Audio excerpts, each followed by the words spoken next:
இந்த மாவட்டத்தில் ஒருத்தர் இருந்தார், அமைச்சர் செந்தில் பாலாஜி.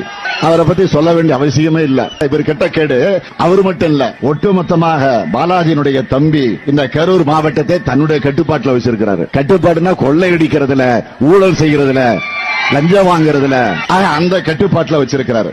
ஆள் கடத்தல், நில அபகரிப்பு புகார்கள் எல்லாம் இன்னைக்கு நீதிமன்றத்தில் இருக்கு.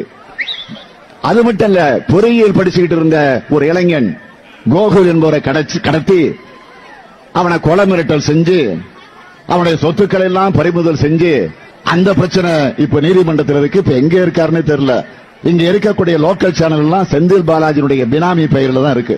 இப்படி ஒன்றா இரண்டா எடுத்து சொல்ல ருக்கோ ஜரா சபர் கரோ. வரவேற்புரை ஆற்றியிருக்கக்கூடிய கரூர் மாவட்ட கழகத்தினுடைய செயலாளர்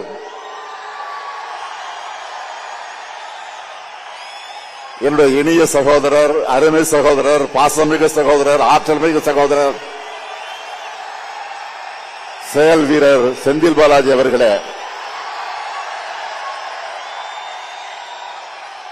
உங்களை மாதிரி மனுஷன்லாம் இருக்கனாலதான் கொஞ்சமாச்சும் மழை பெய்யுது. என்ன மனுஷன்